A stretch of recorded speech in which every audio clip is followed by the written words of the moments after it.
She took a DNA test for fun, and the billionaire CEO was marked as her daughter's father. Her DNA test didn't just expose a secret. It picked the man who once paid to erase us and marked him as the only one who could save my daughter's life.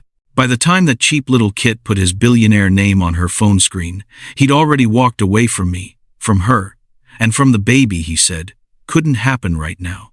We thought it was just about the truth of who her father was, until she collapsed at school, and the doctors said, she needs a donor, and he's the perfect match. So now picture this, your granddaughter in a hospital bed, and the only man who can save her is the same man who chose his reputation over her existence. As a mother, as a grandmother, what would you do when the man who left is suddenly the man your child might die without? Stay with me, because what he chose next is the part that every woman who has ever been dismissed is going to feel in her bones. The box arrived on a Tuesday.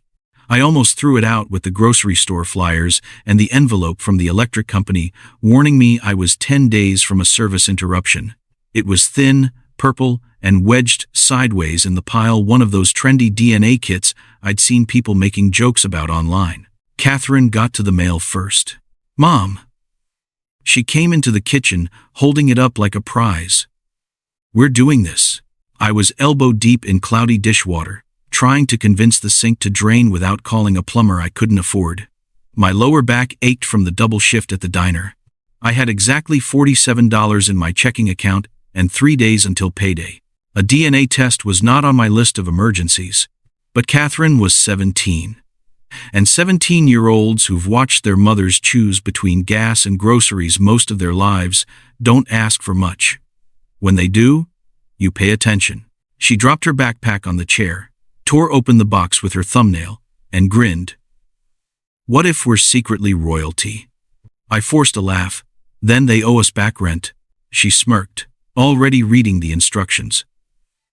Spit in the tube. Send it back. Find out we're 4% something we can brag about on TikTok. I wiped my hands on the dish towel and leaned against the counter, watching her. That light in her eyes, curious, hungry, restless, was the same light that had gotten me into trouble at her age. Back then, my trouble had a name, Johnson. Catherine slid the plastic tube toward me. You first. I made a face. Why on earth do you need to know my ancestry? You've already seen all the family drama, live and in person. Exactly, she said, laughing. This is just the extended edition. Come on, Mom. It'll be fun. It felt harmless, silly, even. The kind of thing people did for fun when they weren't juggling overdue bills and anxiety.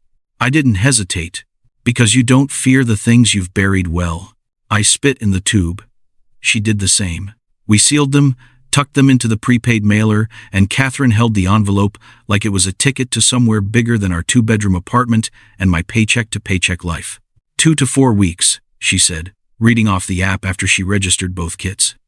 In 2 to 4 weeks, I will know whether to be offended. You never made me proper Italian food.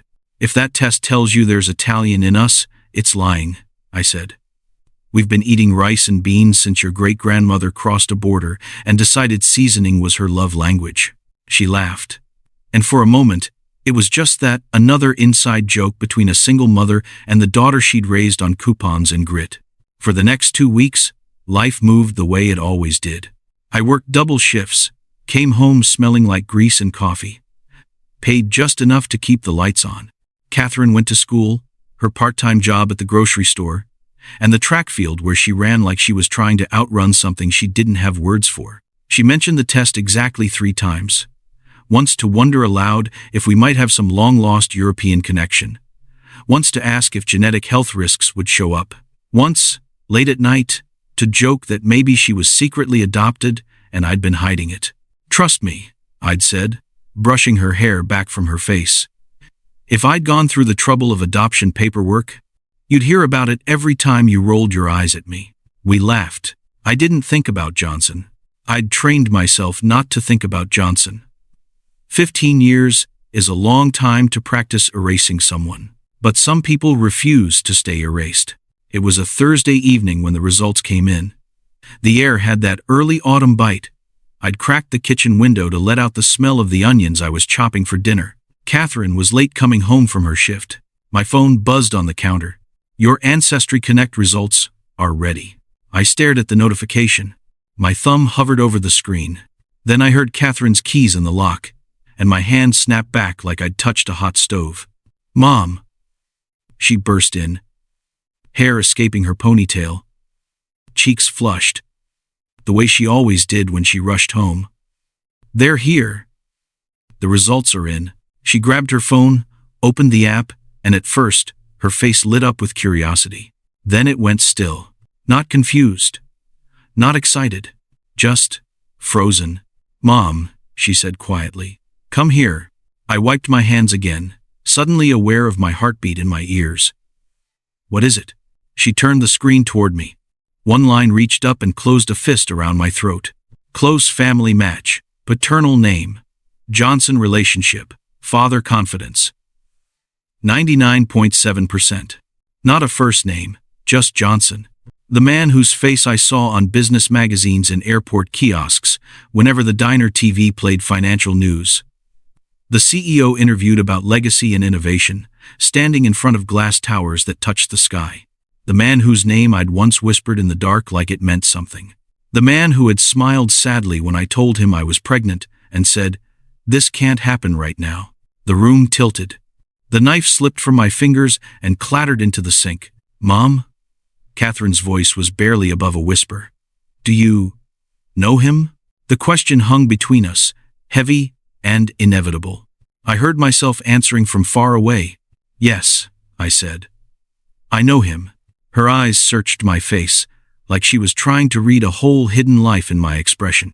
So it's true, she said. He's my father. Yes. She sat down slowly at the small kitchen table, like her legs had forgotten how to hold her. Does he know about me? That question, the one I'd been outrunning for 17 years. No, I said. He doesn't. Why not? I swallowed, throat burning. Because when I told him I was pregnant, he told me it couldn't happen right then. He wired money. He called it support. He disappeared. And I decided, if a man didn't want to be a father, I wasn't going to drag him into your life to pretend. Catherine looked down at the screen again. Her thumb trembled as she scrolled. There's a contact button, she said. Right here. Message your match. If I reach out, it notifies him. I stepped closer. Catherine, listen to me. She looked up, and for the first time since she was little, she looked younger than her age. If you open that door, it doesn't close again. Not the same way. I know. Her voice was quiet but steady. But I've spent my whole life wondering if he even knew I existed. Now I know he didn't. I don't know which hurts more. She stared at that name like it had been carved into her skin. And in that moment, watching my daughter sit at a cheap kitchen table with a billionaire's name on her screen and 1,000 unasked questions in her eyes, something tightened in my chest. Because I knew what came next. When truth finally knocks, it doesn't care if you're ready. If you're still watching at this point, there's a good chance some part of this hits close to home. Maybe not a billionaire, maybe not a DNA test, but that feeling of a truth you buried coming back for your children instead of you. Take a second and breathe with me. And if you've ever had to carry a secret alone because you thought it was protecting someone you love, hit subscribe, not for the algorithm, for you.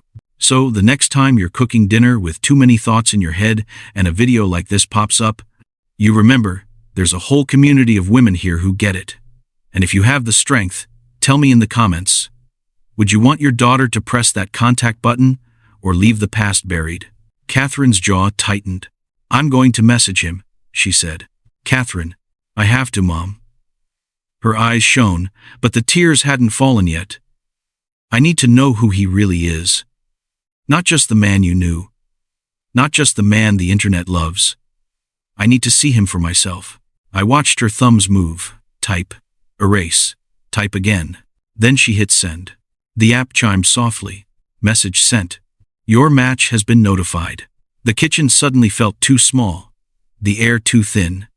It was like we were sitting between two lives, the one I'd built on silence, and the one that was about to come crashing through our front door. What I didn't know yet was that this message wasn't just going to drag my past into the present, it was going to decide whether my daughter lived long enough to have a future. If this matches your expectations and tone, say. The first night, after Catherine sent the message, I didn't sleep. I lay in bed, staring at the water stain on the ceiling, the one that looked like a map of somewhere I'd never been, and let myself remember the things I'd locked away. Johnson wasn't always a billionaire. When I met him, he was just a man, on his way to becoming one. It was a charity gala. Spring. Maybe 15, 16 years ago now. I was 24 and working for a catering company that paid cash under the table and didn't ask questions about work permits or tax forms. We weren't supposed to talk to the guests. We were supposed to be invisible, just hands that refilled champagne glasses and cleared plates. But Johnson talked to me anyway. I was in the kitchen hallway, balancing a tray of empty glasses, when he appeared.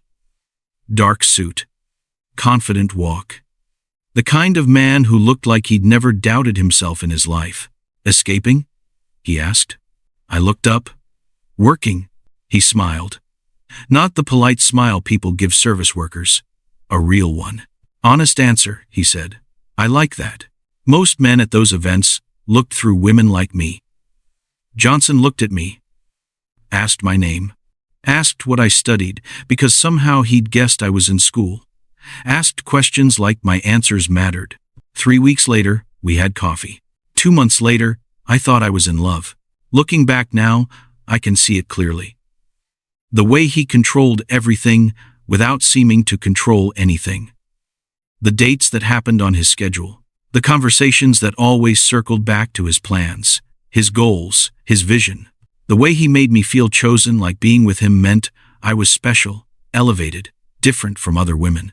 I didn't see the power imbalance. I thought it was romance.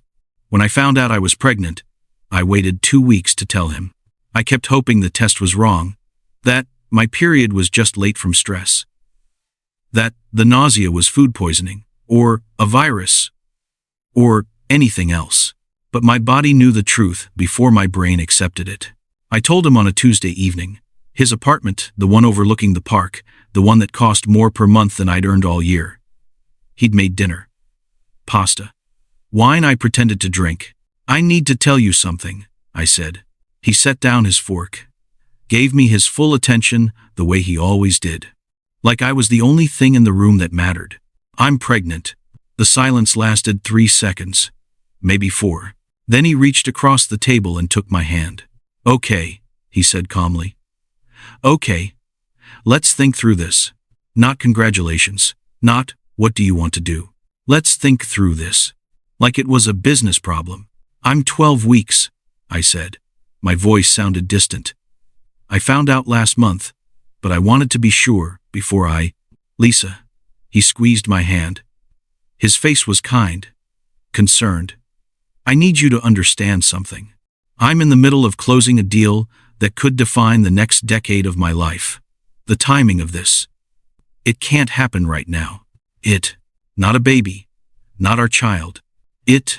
I'm not asking you to marry me, I said quietly.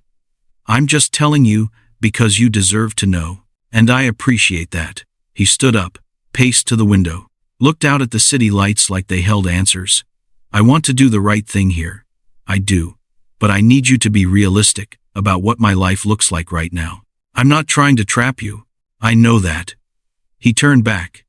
You're not like that. Which is why I'm being honest with you. I can't be a father right now. I can't be what this situation needs. My throat tightened. Then what are you saying? I'm saying I'll take care of you. He sat back down, pulled out his phone. I'll set up an account. Monthly deposits. Enough for medical bills, living expenses, whatever you need. You won't have to worry about money. I stared at him. You're offering me money. I'm offering you support. It's not the same thing. It's what I can give. Something inside me cracked then. Not loudly, just a hairline fracture that would spread later. And what if I want to keep it? I asked. He didn't hesitate. That's your choice. But I need you to understand that my involvement would be limited. For both our sakes. Limited. I have a public profile now, Lisa. investors, board members, a pregnancy outside of... He stopped, softened his voice. It would complicate things. For both of us. I wanted to throw something. To scream. To ask him how he could sit there and reduce a human life to a complication. But I didn't. Because part of me, the part that had worked 3 jobs to pay for community college, the part that knew what it meant to be powerless, understood exactly what he was saying. He was giving me an out. Or giving himself one. The money started appearing in my account 2 days later. $5,000. Then, another $5,000 the next month. For 6 months, the deposits came like clockwork. Then they stopped. By then, I'd already made my decision. I didn't tell him when Catherine was born. Didn't send photos. Didn't ask for more money. Didn't show up at his office, or threaten to go public or do any of the things he probably feared I would. I just disappeared from his life the way he'd disappeared from mine. People asked, of course, my mother, friends, the nurse at the pediatrician's office who needed a father's medical history. He's not in the picture, I'd say. And that became the truth. The only truth that mattered. Single motherhood wasn't what I expected. It was harder. Lonelier. More exhausting than any warning could have prepared me for. But it was also simpler. No arguments about parenting styles. No resentment about who did more. No mediating between a father and daughter who didn't understand each other. Just me and Catherine against the world. She was a quiet baby. Observant.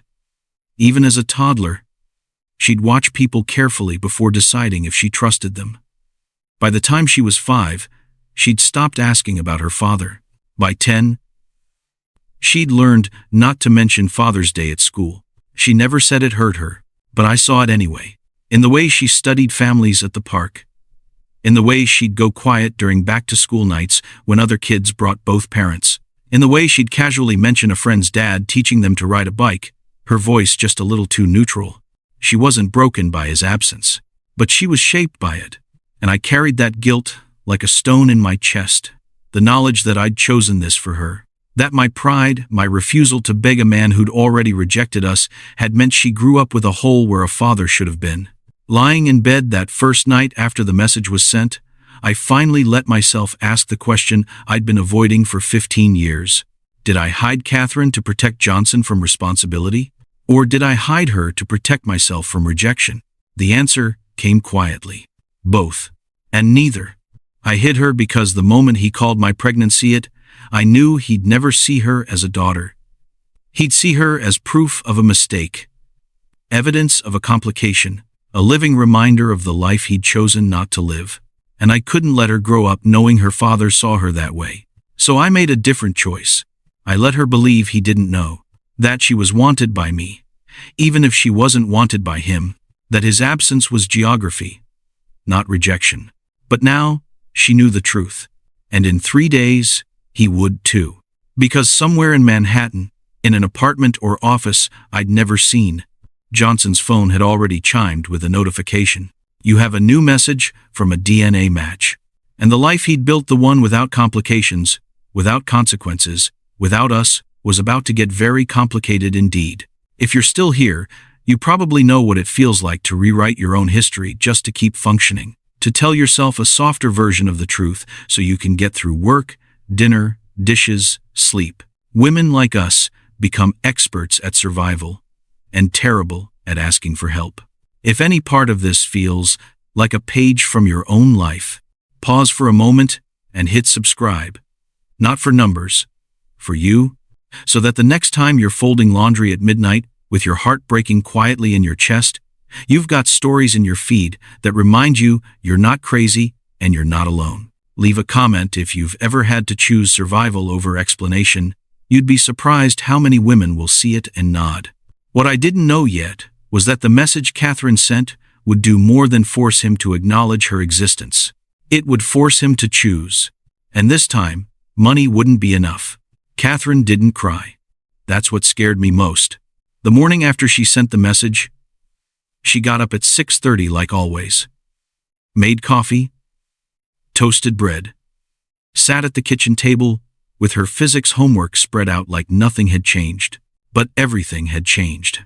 I could see it in the way she held her pen too tight, knuckles pale, in the way her eyes tracked across the same equation 3 times without writing anything down, in the way she kept glancing at her phone, then forcing herself to look away. "You okay?" I asked. Stupid question. Of course she wasn't okay. "Fine," she said. Another lie we were both pretending to believe. I poured myself coffee I didn't want and sat across from her. The morning light made her look younger than 17, made me remember the little girl who used to sit in this same chair, legs swinging because they couldn't reach the floor, asking me why some kids had daddies and some didn't. Back then, I could give her simple answers. Some families look different, baby. That's okay. But you can't protect teenagers with simplified truths. "We should talk about this," I said carefully. Catherine's jaw tightened. "About what?" "About him. About what happens if he responds." "If he responds." She set down her pen, looked at me directly for the first time that morning. "You don't think he will, do you?" I chose my words like stepping on ice. "I think he's going to be surprised." "Surprised?" She laughed, but there was no humor in it. "Is that what we're calling it?" "Catherine, did he know?" The question came out sharp, urgent. "When you were pregnant, did he know about me?" This was the conversation I'd been dreading. "Not exactly," I said. "What does that mean?" I took a breath. "I told him I was pregnant, but I never told him when you were born, or where we were, or anything about you after that." Her face did something complicated, relief mixed with something harder. "So he doesn't know I exist. He knew you were a possibility. He chose not to ask. That's not the same thing as knowing I'm real." She was right. It wasn't. Catherine stood abruptly, walked to the window, wrapped her arms around herself like she was cold even though the apartment was warm. "I have his eyes," she said quietly. I'd noticed that too. The same brown, the same shape, like looking at a photograph of someone I used to know. "You have your grandmother's smile," I offered, "and my stubbornness." She almost smiled. Almost. "Do you think he ever wondered," she asked, "if I was born? What I looked like? If I was okay?" The honest answer would have destroyed her. So I gave her the merciful one. "I don't know, honey." She turned back to face me. "But you think he didn't?" "I think he was good at not thinking about things that complicated his life." "Is that what I am? A complication?" "No." I stood up, moved toward her. "You are the best thing that ever happened to me. And if he couldn't see that, it's his loss, not yours. Then why does it feel like mine?" Her voice cracked on the last word. I pulled her into a hug. She resisted for half a second, then collapsed into me the way she used to, when she was small and the world felt too big. "I'm so angry," she whispered against my shoulder. "At him, at you, at myself for caring." "You're allowed to be angry. I don't want to care about him. I don't want to need answers from someone who didn't want me. He didn't know you. That's different." She pulled back, looked at me with red-rimmed eyes. "Is it though? There's a special kind of pain in watching your child ask questions you once asked in the dark and never got answers to. You want to protect them. You also know you can't lie to them without reopening your own wounds. If you've ever stood in that doorway between truth and protection, tap like on this video so this story reaches another woman who needs it tonight. And tell me in the comments, would you have let your daughter send that message or kept the door closed? There's no easy answer here. And that's exactly why these conversations matter. The rest of the day passed in careful silence. Catherine went to school. I went to work. We moved through our routines like actors who'd forgotten their lines but still knew their marks. But when I came home that evening, she was sitting on the couch with her laptop open. Her face had that distant look teenagers get when they've fallen down an internet rabbit hole. "What are you looking at?" I asked, though I already knew. "Him." I set down my bag, sat next to her. The laptop screen showed a Forbes article from last year. Johnson in a tailored suit, standing in front of floor-to-ceiling windows, looking like someone who'd never made a mistake in his life. Johnson Technologies acquires Midwest competitor for $47 million. He has a yacht, Catherine said flatly. An actual yacht. It has a name and everything. I didn't know what to say to that. She clicked to another tab. A business profile. Another photo, this time at some gala. Champagne in hand. Surrounded by people who looked like they'd never worried about rent. He collects art, she continued. Modern stuff. There's a whole interview where he talks about his collection like it's meaningful. Like spending millions on paintings makes him deep. The bitterness in her voice was new. Sharp. Earned. Catherine. And look. She clicked again. A social media profile. Private. But with a public photo. Johnson, at what looked like a charity event, shaking hands with someone important. He does charity work. Gives to causes. Probably writes it off on his taxes and calls himself generous. You don't know that, don't I? She closed the laptop. Looked at me. He had money back then too, didn't he? When you told him about me. Some. Enough. Yes. Enough. She nodded slowly, processing. So, it wasn't about money. It was about not wanting to. There it was. The truth we'd been circling. He was scared, I said. So, he locked us out instead. Yes? Catherine pulled her knees up to her chest, rested her chin on them. For a moment, she looked 12 again. Small. Uncertain. What if he doesn't respond? She asked quietly. Then nothing changes. What if he does? That was the question that kept me awake at night. Then we deal with it, I said. Together. She was quiet for a long time. Then, I keep checking my phone. Every 5 minutes. Like I'm waiting for something I don't even want. That's normal. It doesn't feel normal. It feels pathetic. You're not pathetic for wanting answers. What if the answer is that he still doesn't want me? And there it was. The fear underneath all the anger. The wound she was protecting with sarcasm and distance and late-night internet searches. I took her hand. Then we survive it. Like we've survived everything else. She squeezed my fingers. I'm not doing this to hurt you. I know. I just need to know. Even if it hurts. Even if he's everything I'm afraid he is. I need to know. I understood that. God help me. I understood wanting certainty more than you wanted protection. Okay, I said. Okay? If he responds, we face it together. And if he doesn't, we move forward anyway. Catherine nodded. Then her phone buzzed on the coffee table. We both froze. She reached for it slowly, like it might detonate. Glanced at the screen. Her whole body went rigid. What? I asked. What is it? She turned the phone toward me. Ancestry Connect notification. Your message has been read. Below it, 3 dots appeared. Then stopped. Then started again. Catherine's hand was shaking. He's responding. My heart hammered against my ribs. What does it say? Nothing yet. He's just typing. We sat there, watching those 3 dots appear and disappear. Appear and disappear. Finally, the message came through. Is this real? 2 words. 3, if you counted the contraction. Catherine stared at the screen. What do I say? The truth. She typed slowly, deleting and rewriting twice before settling on. Yes. My name is Catherine. I'm 17. And according to this test, you're my father. She hit send before she could second-guess herself. This time, the response came faster. We need to talk. Can you call? Catherine looked at me. Her face had gone pale. What do I do? She whispered.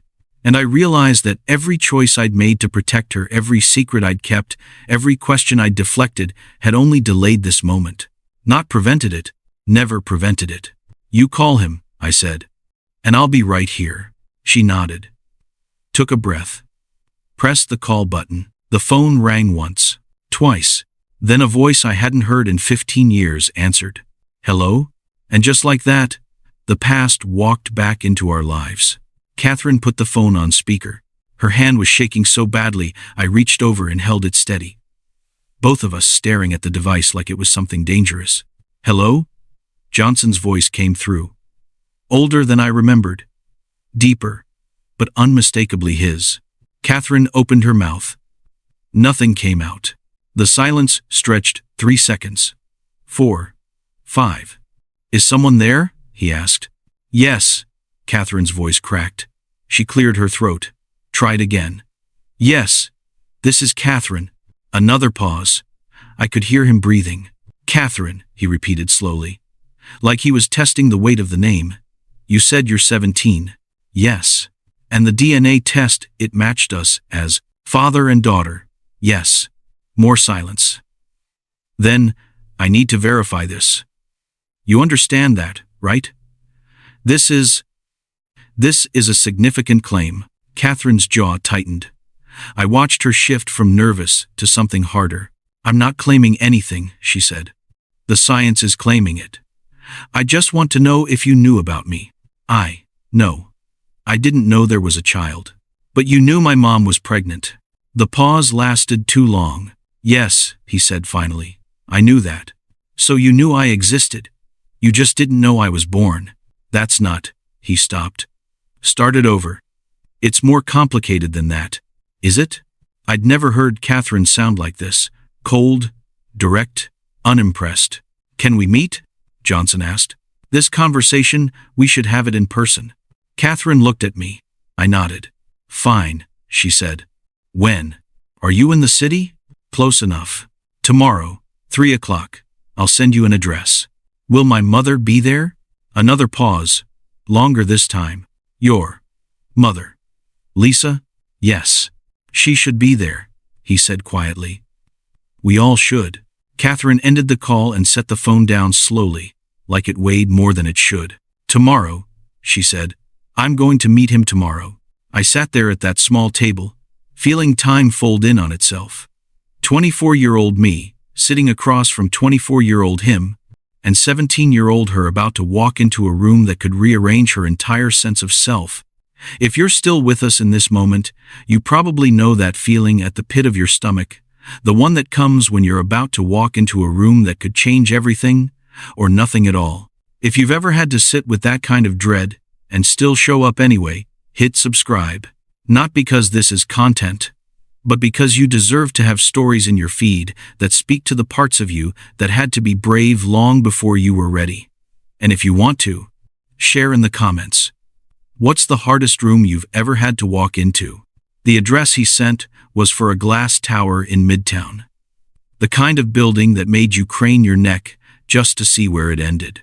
We took the train in. Catherine sat by the window, headphones in but no music playing, staring at her reflection in the darkened glass. I watched her and saw pieces of both of us, the tilt of her chin mine, the set of her mouth his. You don't have to do this, I said quietly. Yes, she replied, eyes still on her reflection. I do. The lobby was all marble and quiet money. Security desk. Turnstiles. The faint echo of expensive shoes on polished floors. The kind of place where women like me only showed up in uniforms. But today, I walked in as Catherine's mother. A woman in a fitted navy suit met us near the elevators. Catherine Rodriguez? Yes, Catherine said, standing a little straighter. Mr. Johnson is expecting you. Please, follow me. Her name tag said Emily. Her smile was professional. A little too bright. Like she was used to diffusing tension before it reached the top floor.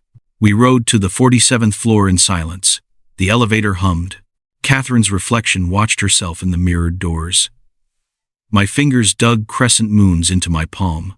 Emily led us down a corridor lined with abstract art and quiet doors, stopped at one with frosted glass. He's inside, she said. Take your time. She opened the door and stepped aside. He was there. Johnson stood at the far end of the conference room, back to the windows that framed the city like a painting. The room was all sharp edges, polished wood, chrome, leather chairs, but for a moment, all I saw was him. Older. Grayer, at the temples. Lines etched around his mouth and eyes that hadn't been there when I was 24, and foolish enough to think proximity to power was the same thing as safety. His gaze went to Catherine first. She walked in ahead of me, shoulders squared, chin up. He watched her like he was trying to take in 17 years in a single glance. Hi, she said. Hello. His voice was softer than on the phone, roughened by something that might have been nerves. You must be Catherine. I am. Then his eyes found mine. Lisa Johnson. The sound of our names in each other's mouths, after 15 years, scraped something raw. We took our seats around the long table, him at one side, Catherine and I across from him. The distance between us felt both too small and too large. I don't know where to start, he admitted. How about the beginning? Catherine said. You knew my mom was pregnant, and then you didn't. He flinched, almost imperceptibly. Yes. Your mother told me. I knew there was a pregnancy. I didn't know what she decided. I decided to have you, I said. And to stop cashing your checks when I realized money was your way of buying silence, not offering support. He looked at me. You could have told me that you kept the baby, that she was born. You could have stayed, I replied. The air thinned. Catherine glanced between us. Did you ever think about me? She asked, eyes fixed on him. Once? In 17 years? He took a breath, exhaled slowly. Not as often as I should have. I convinced myself there was no child, that the pregnancy didn't continue. It was easier to live with that version. Easier for you? She said. Yes. Easier for me. Honest, she said. Terrible, but honest. He nodded once, almost gratefully. I was young, ambitious, afraid. I told myself I had to choose between the life I was building and everything else. I chose the life. And we were everything else, I said quietly. He didn't deny it. Catherine folded her hands on the table, imitation of his posture, but with more steel. What do you want from me now? She asked. From this? He blinked. From you? Yes, because you didn't look for me. I found you. So what do you want? He opened his mouth, closed it, looked, for the first time since I'd known him, genuinely unsure. I don't know yet, he said. I know I want to know you, to understand who you are, to see if I can give you anything of value, even if I'm late. I don't want your money, she said quickly. I understand. That's not what I'm offering. Then what are you offering? He looked at her, and for a fleeting moment, I saw the young man who'd held my hand across a table and promised the world. A chance, he said softly. If you'll let me. She absorbed that in silence. Then, why did you leave? She asked. I want the exact truth, not the polished version you give reporters. Why did you walk away from her and from me? He flinched again at me, as if the weight of those two letters landed somewhere he'd been able to ignore until now. I was terrified, he said finally. Not of you. Of what you represented. I had this plan. This vision of who I was going to be. A child felt like losing control. I thought, if I started a family then, I'd fail at everything. So I made what I told myself was a rational decision. I told myself money would be enough, that it was better for everyone if I stayed away. And now? She asked. Now I know I was wrong. Catherine watched him. If I had needed you before this test really needed you, would you have shown up? He hesitated. Just a second. But children feel seconds like earthquakes. I'd like to think I would have, he said. That's not an answer, she replied. No, he admitted. It's not. Catherine pushed back her chair and stood. Walked to the enormous window. The city pulsed below us, small and indifferent. She rested her forehead briefly against the glass, then turned. I don't know what to do with you, she said plainly.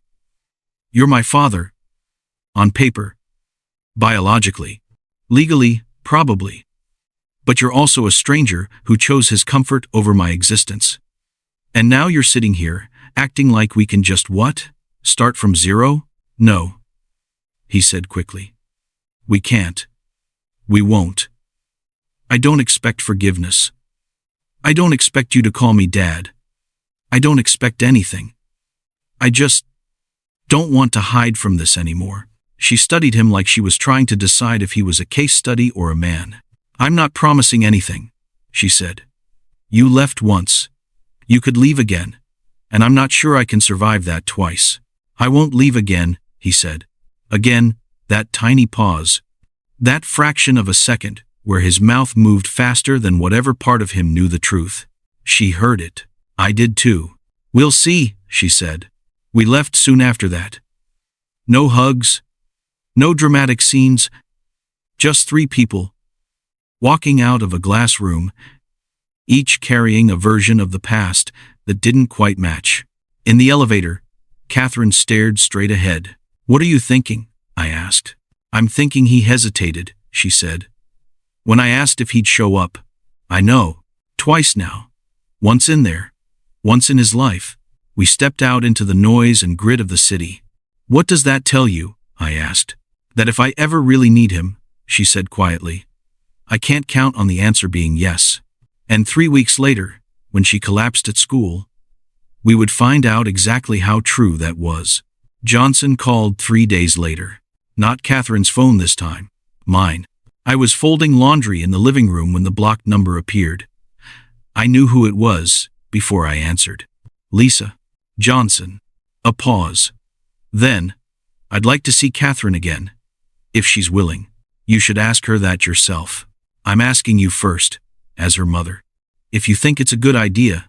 The fact that he was asking my permission felt significant. Like maybe he was learning something. That depends, I said. What do you want from her? To know her. To make up for lost time. You can't make up for 17 years. I can try. I sat down on the couch, phone pressed to my ear. Johnson, if you're doing this out of guilt or obligation, she'll know. And it'll hurt her worse than if you'd stayed gone. It's not guilt. Then what is it? He was quiet for a moment. She's remarkable.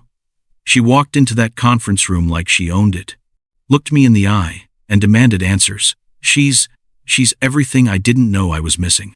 Despite everything, I felt something soften. She is remarkable, I said. But she's also 17. And fragile in ways you can't see yet. So, if you're going to be in her life, you need to be all in. Not halfway. Not when it's convenient. I understand. I don't think you do, but you can prove me wrong. The second meeting happened at a restaurant. Johnson's choice again, a place in Soho where the cheapest entree cost $40, and everyone spoke in hushed, important tones. Catherine wore the same outfit as before. I'd offered to take her shopping, but she'd refused. I'm not dressing up for him, she'd said. Johnson was already seated when we arrived, but this time, he wasn't alone. A man in his 40s stood beside the table, sharp suit, leather portfolio, the kind of presence that screamed attorney or handler. This is Gerald, Johnson said as we sat. He helps manage my affairs. Catherine's expression went cold. Why is he here? Just to discuss some practical matters, Gerald said smoothly. Nothing formal. If it's nothing formal, why are you here? I asked. Johnson shifted uncomfortably. Lisa, please, let's just hear him out. Gerald opened his portfolio, pulled out a folder, slid it across the table toward Catherine. We've prepared a financial plan, he said, to ensure Catherine has everything she needs. College tuition, fully funded, housing allowance, monthly stipend for expenses, healthcare coverage, all of it managed through a trust that— No, Catherine said. Gerald stopped mid-sentence. I'm sorry? No, I don't want your money. Johnson leaned forward. Catherine, this isn't about— It's exactly about money. You couldn't be a father 17 years ago. Now you want to write a check and call it parenting. That's not what this is. Then what is it? Gerald tried again. Miss Rodriguez, these resources would give you opportunities. I have opportunities, Catherine interrupted. What I don't have is a father who shows up. And you can't buy that. She pushed the folder back across the table. Johnson's jaw tightened. You're being unreasonable. Am I? I'm trying to help. By throwing money at the problem? That's what you did with my mom. How'd that work out? The restaurant felt too quiet. Too many people pretending not to listen. Catherine, I said gently, let's take a breath. Why should I?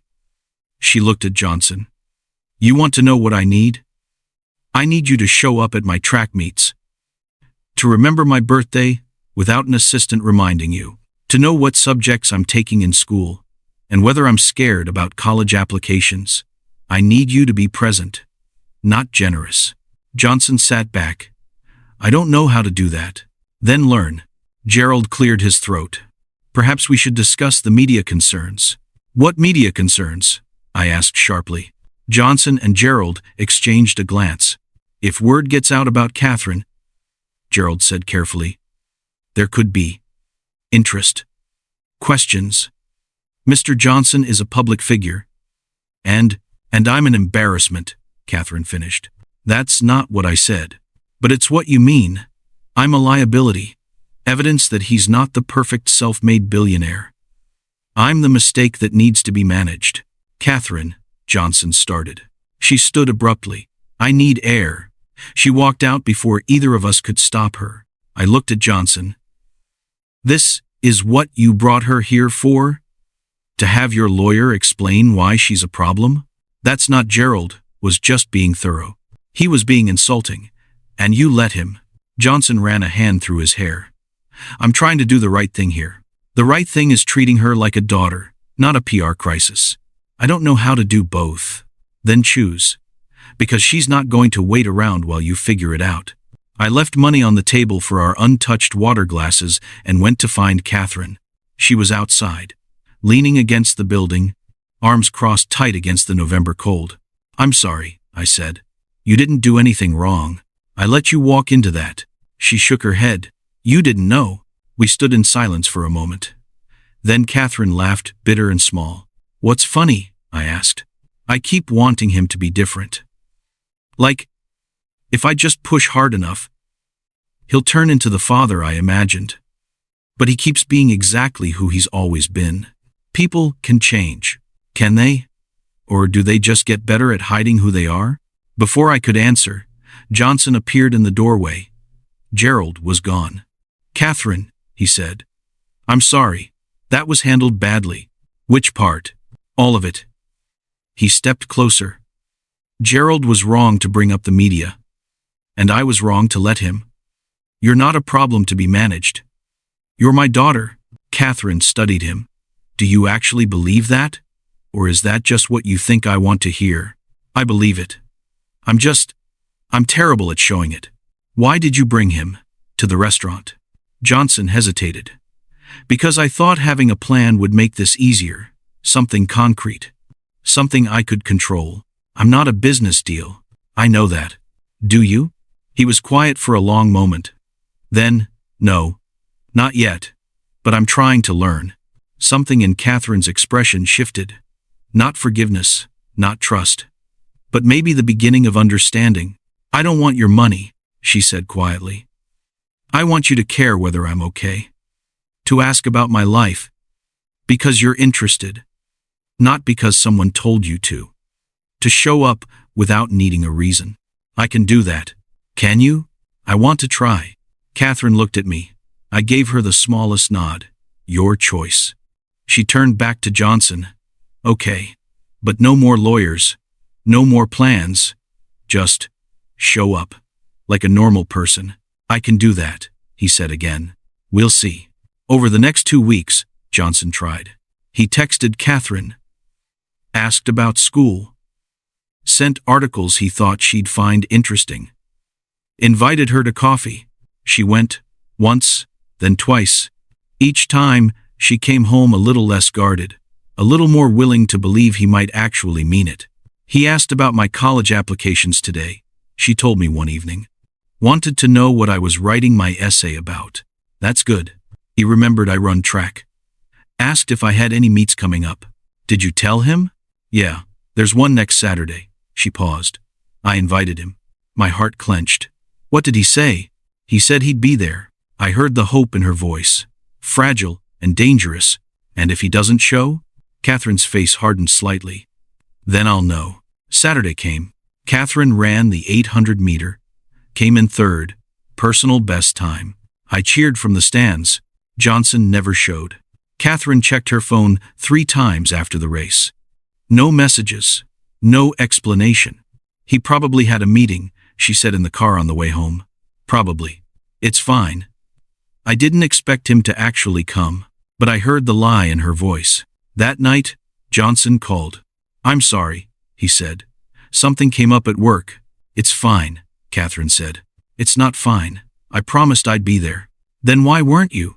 Silence. "Johnson," she said quietly, "if you're going to keep doing this promising and disappearing, just tell me now. So I can stop hoping. I want to be better. Wanting isn't the same as doing. I know. Give me another chance." Catherine looked at me. I saw the question in her eyes. Should I? I couldn't answer that for her. "One more," she said finally. "But that's it. Thank you." She hung up. "You think he'll show up next time?" she asked me. "I don't know." Me neither. But the hope was still there, thin, conditional, ready to break. Hope can be the sweetest lie we tell ourselves. Maybe this time he'll show up. Maybe this time he'll be different. And sometimes, we need to believe that just to keep going. If you're still watching, your heart knows this rhythm already. Do her a favor, tap subscribe, so you have a place that names this pattern out loud. Drop a comment with just one word, hope or done, so the women scrolling past know they're not the only ones standing at that crossroads. And 3 days later, when Catherine collapsed at school, we'd find out if that hope was justified, or if Johnson's promises were just words he'd never learned to keep. The call came at 1:47 on a Tuesday afternoon. I was at work mid-shift at the diner, carrying a tray of lunch orders to table 6 when my phone buzzed in my apron pocket. I almost ignored it. We weren't supposed to check phones during service. But something made me look. Lincoln High School flashed across the screen. My stomach dropped. I set down the tray, stepped into the back hallway, answered, "Miss Rodriguez? This is Nurse Palmer at Lincoln High." The professional calm in her voice told me everything before she said another word. "Catherine collapsed during third period. We've called an ambulance. They're taking her to Mercy General." The rest of the conversation happened through water. Words like conscious and precautionary and meet us there floated past without sticking. I grabbed my coat, told my manager it was an emergency, ran 6 blocks to the bus stop because I couldn't afford an Uber and couldn't wait for the next train.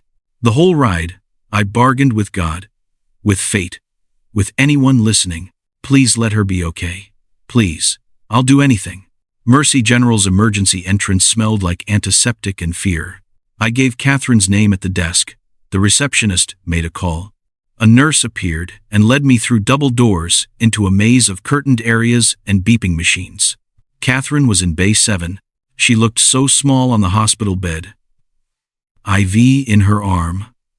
Monitors attached to her chest. Her face pale against the white sheets, but she was awake. That mattered. "Mom," her voice came out thin. I grabbed her hand. "I'm here. What happened?" "I don't know." I was in history class, and suddenly the room started spinning. Then, I woke up on the floor, with everyone staring at me. "Have they told you anything?" "Not yet. They took blood. Did an EKG. Asked me a million questions." A doctor appeared young, tired-looking, with kind eyes. "Miss Rodriguez, I'm Dr. Patel. We're running tests to determine what caused the syncope." Syncope. The fainting episode. Catherine's vital signs are stable now, but we need to rule out some underlying causes. Heart issues, blood sugar, neurological factors. The list kept growing, each possibility worse than the last. "How long until you know?" I asked. "We should have preliminary results within a few hours." "We're keeping her for observation." Hours turned into evening. Test results came back inconclusive. They wanted to run more tests, keep her overnight, consult with a specialist.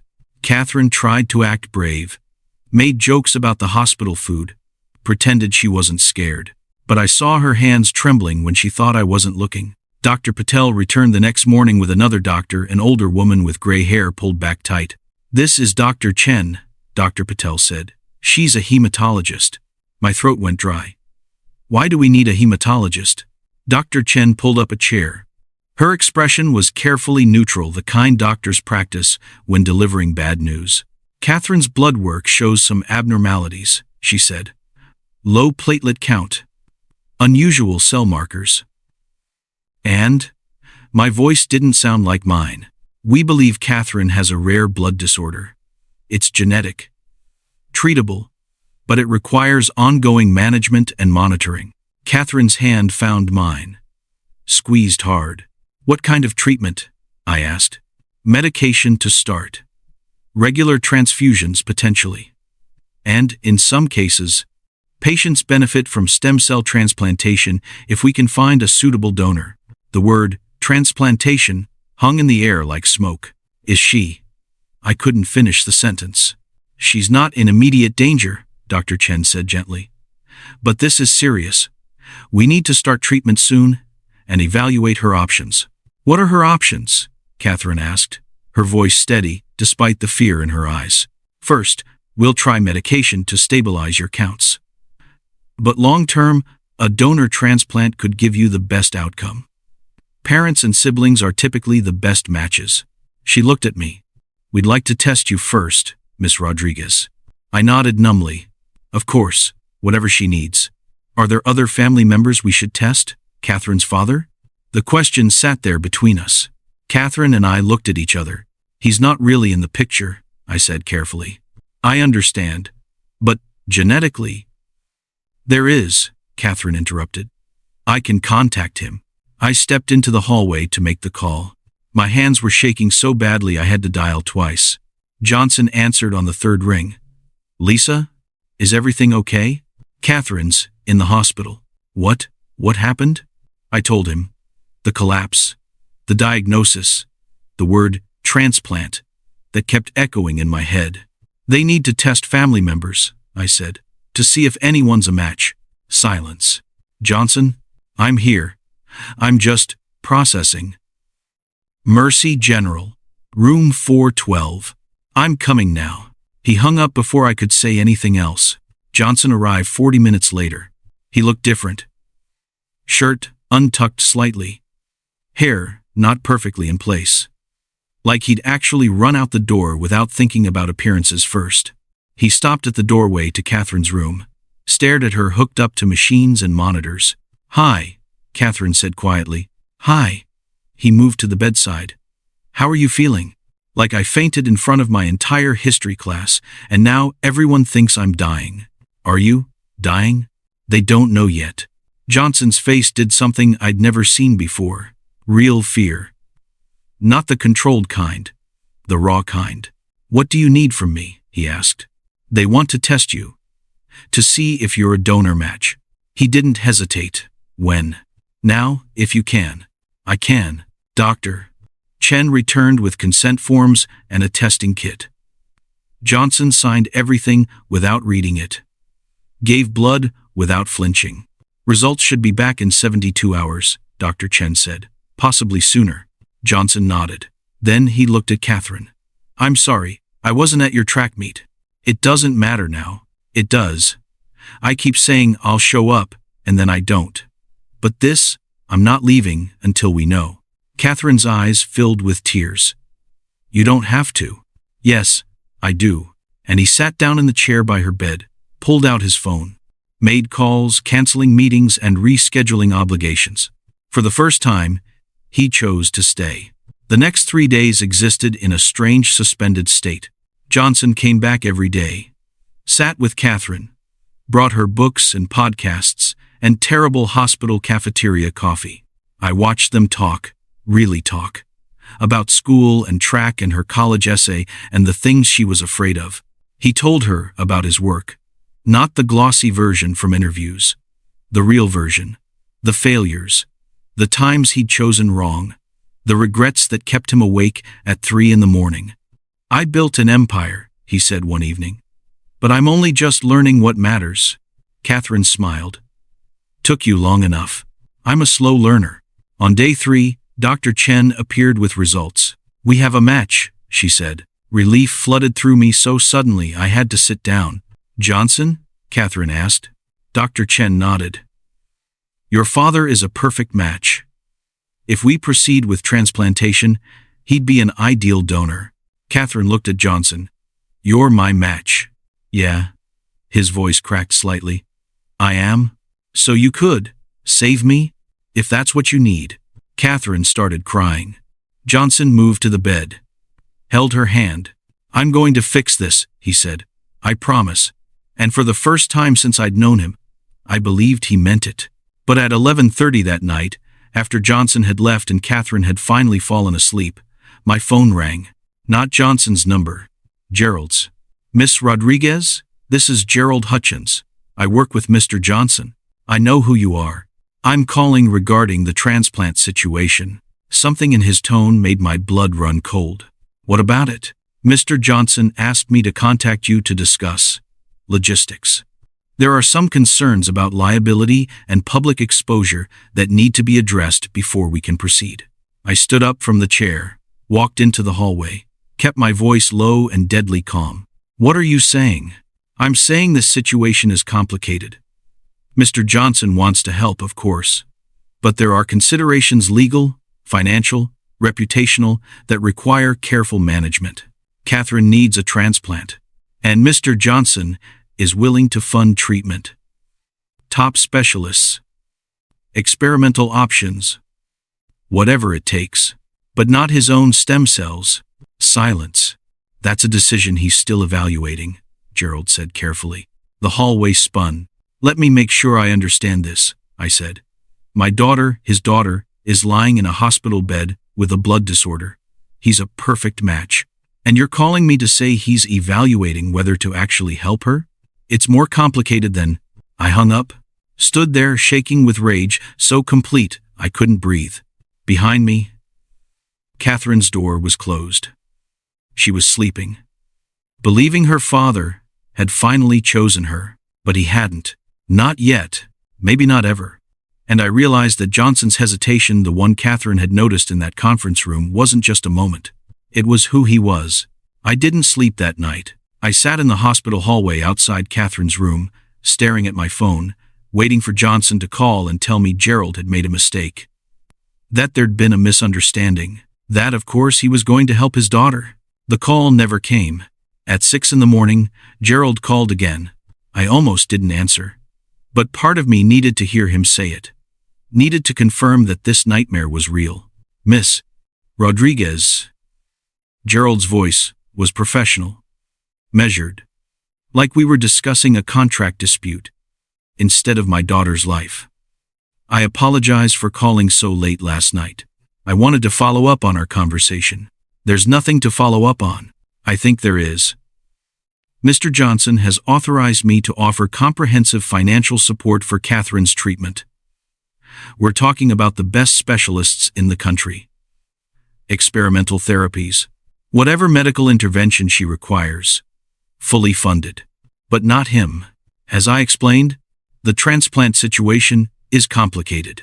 Stop calling it a situation. It's my daughter, his daughter. I understand this is emotional. You understand nothing. My voice echoed down the empty hallway. He's a match. A perfect match. All he has to do is show up. It's not that simple. There are medical risks associated with stem cell donation, legal liability concerns, and if this becomes public knowledge, the media attention could be damaging for everyone involved, including Catherine. Damaging.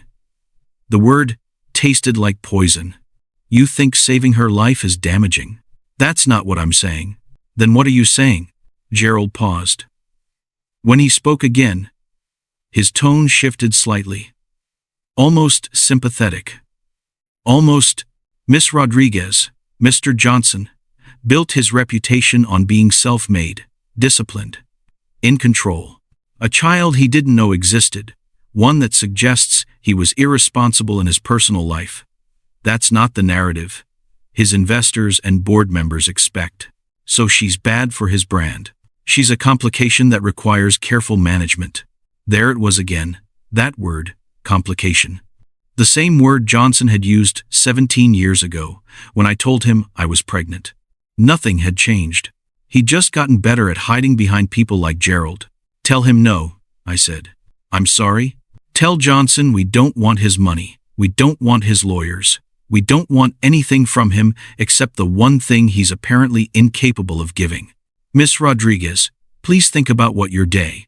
I'm thinking clearly for the first time in weeks. Tell him to stay away from Catherine. Tell him she's better off without him. You're making a mistake. The only mistake I made was letting my daughter believe he'd changed. I hung up, sat there shaking, tears burning behind my eyes, but refusing to fall. The door to Catherine's room opened. She stood there in her hospital gown, IV pole in hand, face pale. Mom? My heart stopped. How long have you been awake? Long enough, she'd heard. Not everything, maybe, but enough.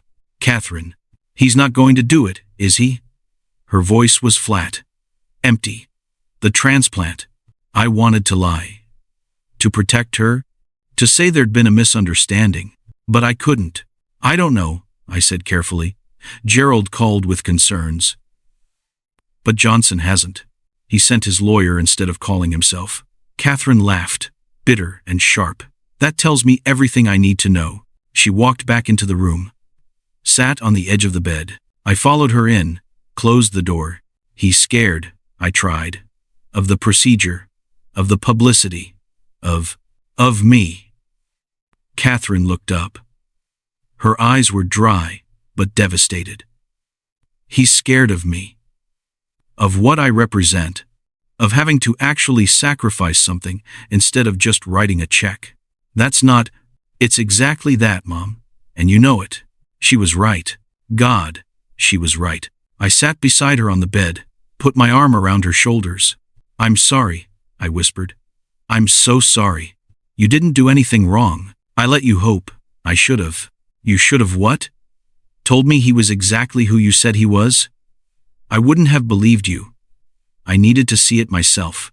We sat in silence. Then Catherine said quietly, It's happening again, isn't it? What is? What happened to you? 17 years ago. He's choosing himself over us. Again. The parallel was so clear it hurt.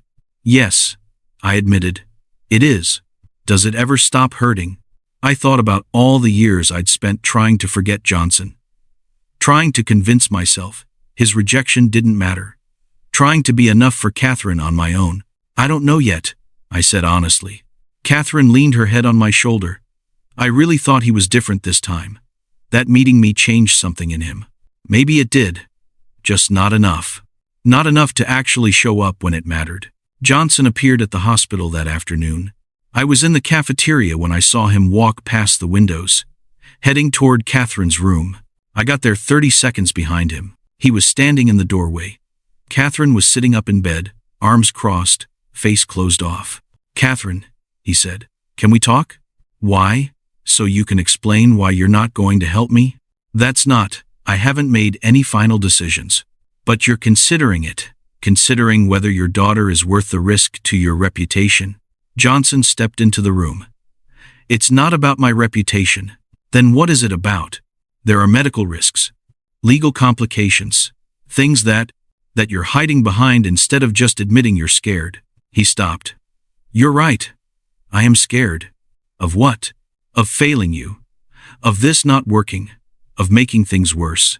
So you'd rather do nothing? I'd rather make sure we explore every option. I'm the option. Catherine's voice broke. I'm sitting right here, telling you, I need you. And you're talking about lawyers and risks and management like, this is a business deal. Because I don't know how to do this. Johnson's composure cracked. I don't know how to be what you need. I've spent 17 years building walls, and I don't know how to tear them down fast enough. Then, just start. Just say yes. Silence. That terrible, damning silence. Catherine saw it. The hesitation. The calculation happening behind his eyes. You're not going to. Are you? She said quietly. I need more time. There is no more time. I have a blood disorder. You're a match. This isn't complicated unless you make it complicated. Catherine, please understand. I understand perfectly. She turned away from him. Faced the window. You're exactly who my mom said you were. Someone who chooses comfort over commitment, money over sacrifice, yourself over everyone else. That's not fair. You want to talk about fair? She spun back around, tears streaming now. Fair was you showing up 17 years ago. Fair was you being a father. When it was hard. Not just when it was convenient. Fair was you choosing me without hesitation. I want to, but you won't. Because, at the end of the day, I'm still just a complication. Still just the consequence you didn't want to face. Johnson's face went white. I never said. You didn't have to. Gerald said it for you. She looked at me standing in the doorway. Mom, I want him to leave. Catherine, Johnson started. Leave. Her voice cracked completely. Get out. I don't want your money. I don't want your excuses. I just want you gone. Johnson looked at me, desperate, lost. You heard her, I said quietly. He stood there for another moment. Then he walked to the door, stopped beside me. Lisa, don't.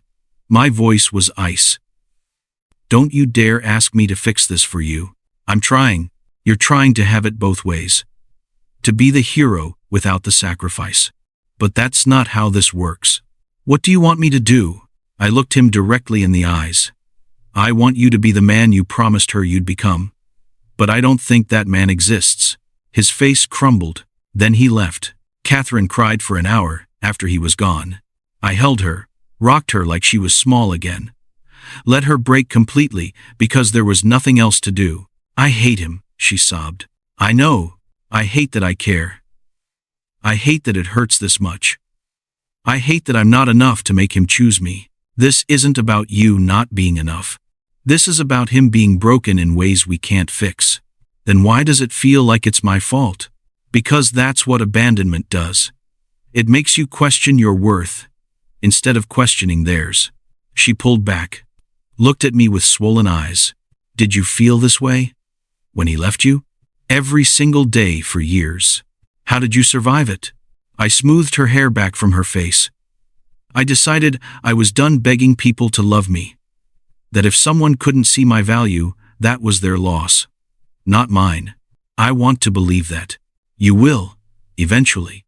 Catherine nodded, wiped her eyes. We're going to be okay, right? Even without him.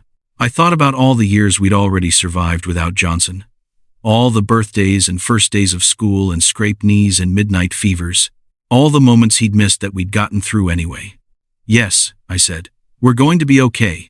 This is the part where a lot of women click away. Not from the video, from their own memories. Because watching a second abandonment hits a nerve we don't always have language for. If you're feeling that tightness in your chest right now, take a breath. Then hit like so this video gets pushed to another woman who needs to see that she's not dramatic, she's not too sensitive, she's just finally seeing the pattern clearly. And if you have the emotional space, share this with someone who keeps giving the same person another chance. Not to judge her, to stand beside her. But even as I said it, I knew the road ahead would be harder than anything we'd faced before. Because this time, survival wasn't just about getting by. It was about saving Catherine's life. And I had no idea how we were going to do that without him. 2 days passed in limbo. Dr. Chen explained our options. Clinical trials. Alternative donors through the registry. Aggressive medication that might buy us time while we searched for a match. Every option came with risks. Uncertainties.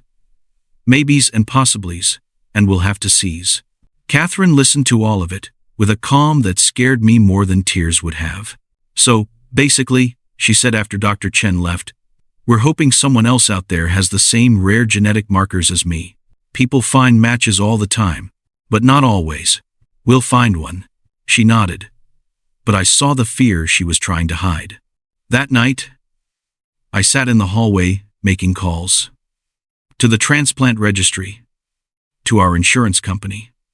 To a social worker about financial assistance. Because even with insurance, the costs were staggering. I was on hold with the third organization when I heard footsteps. Johnson stood at the end of the hallway, alone. No Gerald, no assistant, no perfectly pressed suit. He wore jeans and a wrinkled button-down. His hair was uncombed, dark circles under his eyes like he hadn't slept in days. Lisa, he said. I hung up the phone, stood up. If you're here to explain, I'm not. He moved closer. I'm here to help. If you'll let me. Catherine doesn't want to see you. I know. I'm not here to see her yet. I'm here to talk to you first. Something in his voice made me pause. Say what you need to say. He took a breath. I was a coward. 2 days ago, 17 years ago, every moment in between. I chose comfort over courage, safety over sacrifice. And I almost made the same choice again. Almost? Gerald called me yesterday. Told me you refused the financial support, that you told him to tell me to stay away. I meant it. I know. And you were right to. He ran a hand through his hair. After you hung up, I sat in my office staring at that negative space on my wall where a Rothko used to hang. I'd sold it last month. $42 million. And I realized I've spent my entire adult life accumulating things that don't matter while refusing to risk anything that does. Why are you telling me this? Because I'm done hiding behind lawyers and logistics and fear. I'm here to donate. Whatever Catherine needs. No conditions. No lawyers. Just me. I stared at him, looking for the catch. The hesitation. The moment where he'd qualify his offer with concerns about risk or publicity. It didn't come. What changed? I asked. I went to see my mother. Asked her why she thought I was the way I am. Why I can't just show up for people. What did she say? That I learned early that love was conditional. That you had to earn it by being perfect. By never needing too much. By making yourself valuable enough that people wouldn't leave. He met my eyes. She was talking about my father, but she could have been talking about me. Johnson, I'm terrified, Lisa, of the procedure, of failing her, of this not working. But I'm more terrified of losing her without trying. Of being 80 years old and knowing I had the chance to save my daughter and chose myself instead. His voice broke on the last word. I can't be that person again, he said. I won't survive it. For the first time since I'd known him, Johnson looked completely, devastatingly human. She's angry, I said quietly. Really angry. She should be. And even if you do this, it doesn't fix everything. It doesn't erase 17 years. I know. So why do it? Because it's the right thing. And because maybe, if I can get this one thing right, I can learn to get other things right too. I studied his face, looking for doubt, for calculation, for any sign this was performance instead of truth. All I saw was a man who'd finally run out of places to hide. Talk to Dr. Chen, I said. Tell her you want to proceed. Relief flooded his face. Thank you. Don't thank me. Thank Catherine. If she survives this, it's because you finally chose her. Dr. Chen scheduled the procedure for the following week. Johnson came back every day. Not to Catherine's room, she still refused to see him, but to the hospital, completing pre-procedure testing, signing consent forms, sitting in the waiting area like he was standing vigil. On the third day, Catherine finally asked about him. Is he really going through with it? Yes. Why? You'd have to ask him that yourself. She was quiet for a long moment. Then, send him in. I found Johnson in the cafeteria, staring at a cup of coffee he wasn't drinking. She'll see you, I said. He stood so quickly he nearly knocked over the cup. I waited in the hallway. Through the small window in the door, I watched them. Johnson standing awkwardly by the bed. Catherine's arms crossed, both of them trying to figure out how to start. Finally, Catherine spoke. I couldn't hear the words, but I saw Johnson's face crumble. He sat down, started talking. Whatever he said made Catherine cry, then made her nod, then impossibly made her reach for his hand. They stayed like that for 20 minutes, talking, sometimes crying, sometimes just sitting in silence. When Johnson finally came out, his eyes were red. What did she say? I asked. That I could stay, if I earned it. And what did you say? That I'd spend the rest of my life trying. The procedure happened on a Thursday morning. Johnson was prepped first, taken to a sterile room where they'd harvest his stem cells. It would take hours. He'd be awake the whole time. Before they wheeled him away, he stopped by Catherine's room. She was being prepped too. Hair covered, IV ports placed, She looked small and scared, despite her brave face. "I'll see you on the other side," Johnson said. "You better," Catherine replied. "I'm not going anywhere." "Promise?" He took her hand. "I promise. And this time I mean it." She squeezed his fingers. "Don't make me regret trusting you." "I won't." They wheeled him away. The procedure went well. Both of them. Johnson's stem cells were harvested and processed, infused into Catherine's IV while she slept. We wouldn't know for days, maybe weeks, if her body would accept them, if the transplant would work, but it was done. Johnson stayed through Catherine's recovery, slept in the chair beside her bed, woke every time the monitors beeped, held her hand when she woke up nauseous and scared. "You're still here," she said groggily the second morning. "I told you I would be. People say a lot of things. I know. But I'm learning the difference between saying and doing." Catherine studied him. "It hurts, doesn't it?" "The donation." "A little." "Good. Now you know what carrying me for 9 months felt like." Despite everything, Johnson laughed. "Fair point." She smiled. Then her expression turned serious. "I'm still angry at you. For all of it. I know. And I don't forgive you yet. Maybe I won't ever fully forgive you. I understand. But," she paused, "I'm glad you're here."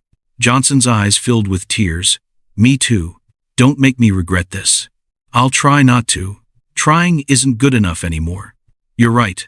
I'll do better than try." Catherine nodded, closed her eyes, drifted back to sleep, still holding his hand. I watched from the doorway as Johnson sat there, keeping vigil over the daughter he'd almost lost twice, once through abandonment, once through fear. He looked up, saw me watching. "Thank you," he mouthed. I didn't respond, just nodded once and walked away.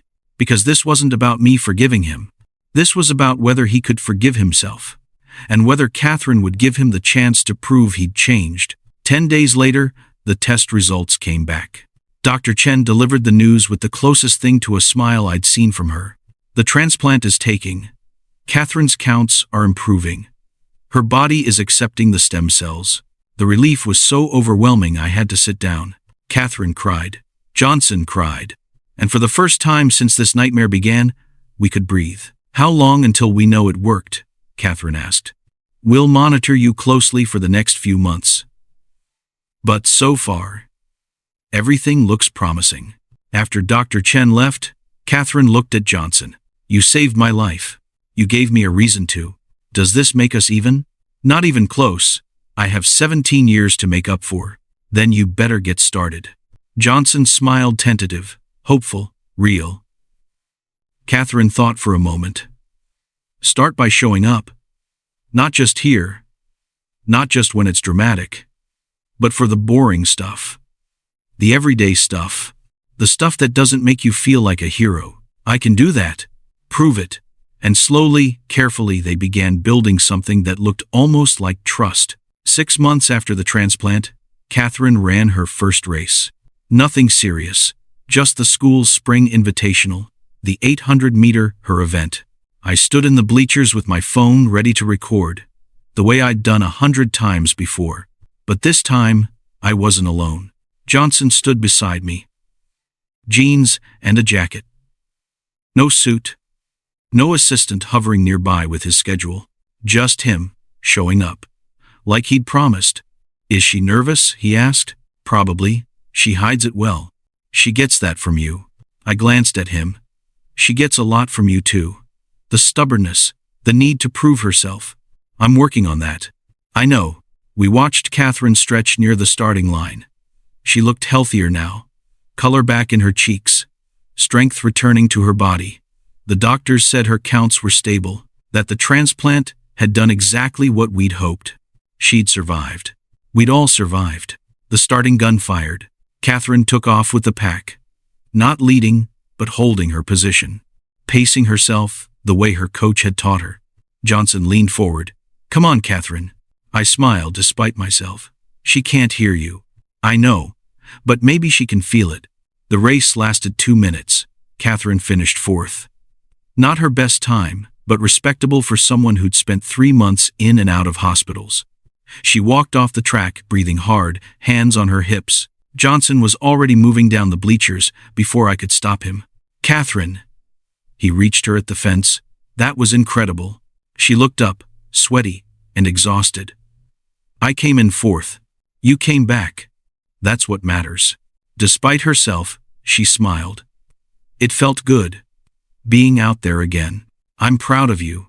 You say that every time you see me, because I mean it every time." Catherine rolled her eyes, but I saw her trying not to smile wider. The months after the transplant had been slow, careful.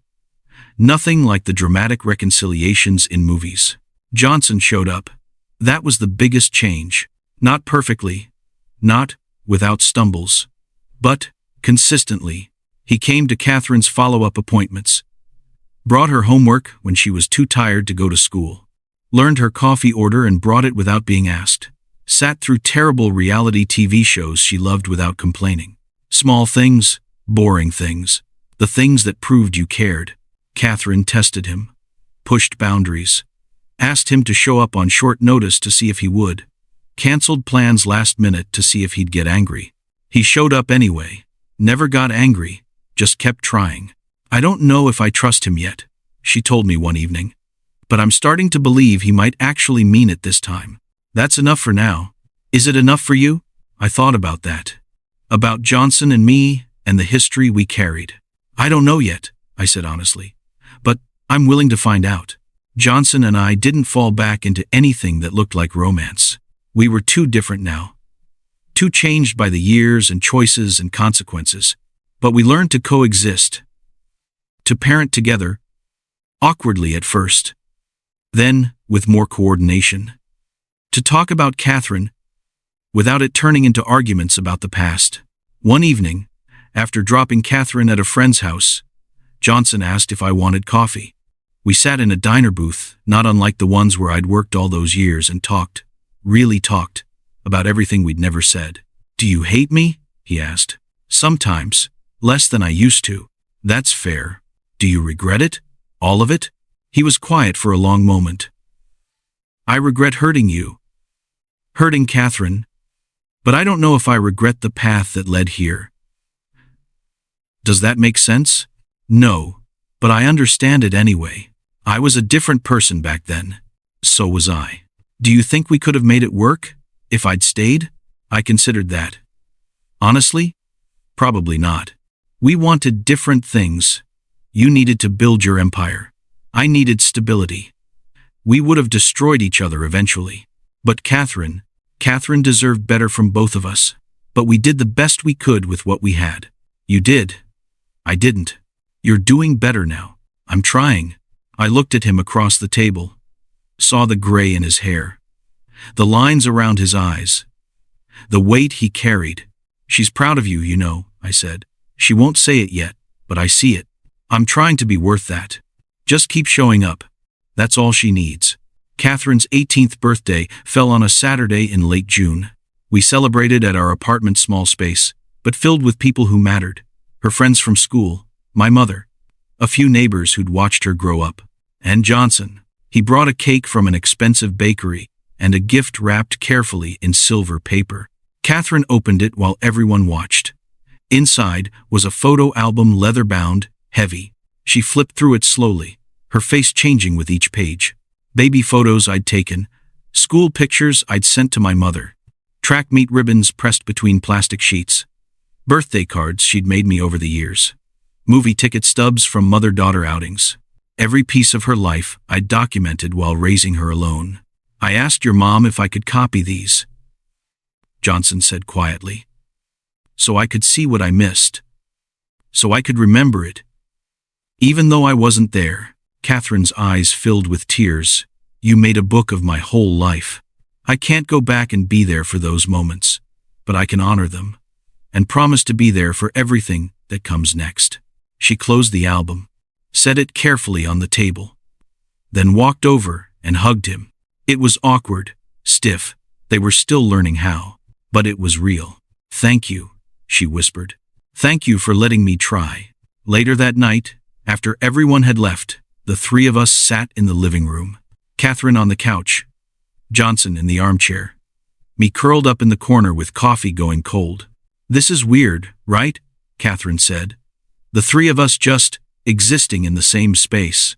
"Very weird," I agreed. "Good weird or bad weird?" Johnson asked. Catherine thought about it. "Different, weird. Like we're figuring out what family means when it doesn't look like everyone else's." "Maybe that's okay," I said. "Maybe family doesn't have to look a certain way to be real." "Are we real?" Catherine asked. "Like, are we actually going to keep doing this?" Johnson leaned forward. "I am, for as long as you'll let me." "What about you, Mom?" I looked at my daughter, at the man who'd abandoned us and then saved us, at the strange, fragile thing we were building from wreckage and second chances. "I'm here," I said. "We all are." Catherine nodded. "Then I guess we're doing this." "I guess we are." She smiled. "It's kind of nice, having a dad, even if he's learning on the job." "I'll probably mess up again," Johnson warned. "Probably. But that's okay. As long as you keep showing up to fix it." "I will." "You better. Because I'm not doing this halfway. If you're in, you're all in." "I'm in." "Good." I thought a lot about legacy in those months. About what we leave behind, what we build, what we pass on to the people who come after us. Johnson had spent decades building an empire, making money, acquiring things, creating a legacy written in business journals and shareholder reports. But that wasn't legacy. This was a daughter who trusted again, a relationship built from honesty instead of obligation, showing up for the boring moments and the hard moments and the moments that would never make headlines. Legacy wasn't what you accumulated. It was who you became when everything else fell away. And maybe, just maybe, Johnson was finally learning that. 1 year after the transplant, Dr. Chen gave us the news we'd been waiting for. "Catherine's in full remission. The transplant took completely. Her counts are perfect." Catherine squeezed my hand so hard I thought the bones might break. "So, I'm okay?" she asked. "You're more than okay. You're healthy." CTA, 7 final CTA, near the end. After remission news. If you've made it this far with us from the joke DNA test to this hospital room, you already know this wasn't a fairy tale. No one walked out spotless. The scars are still there. But sometimes the bare minimum miracle is this. They lived, they learned, and they finally told the truth. If this story sat somewhere deep in your chest, subscribe so you don't miss the next one. This channel is becoming a bookshelf of women's lives, messy, unfinished, honest. Like this video if you believe showing up is a bigger legacy than any title or bank account. And in the comments, tell future women who find this, what does legacy mean to you now? In the hospital room, the same one where this had all started, the three of us sat together, not healed, not perfect, carrying scars that would never fully disappear, but alive, together, finally honest about who we were and what we'd survived. Johnson looked at Catherine. "You did it." "We did it," she corrected. He smiled. "Yeah, we did." Catherine looked at me. "You okay, Mom?" I nodded, unable to speak past the emotion in my throat. Because this messy, complicated, imperfect thing was what I'd fought for. What I'd sacrificed for. What I'd built alone and then learned to share. Truth doesn't just reveal the past. It demands responsibility for the future. And for the first time in 18 years, I believed we might actually be ready for it. Outside the hospital window, the city stretched endlessly, full of people and stories and second chances. Inside that small room, 3 people sat together. Not a family by traditional definitions, but a family nonetheless, built from DNA and choice, from absence and presence, from all the ways we fail each other and the ways we show up anyway. Catherine leaned her head on my shoulder. Johnson sat across from us, watching with something that looked like peace. "What happens now?" Catherine asked. I smiled. "Now, we just keep going. Together, together." And somehow, impossibly, that was enough.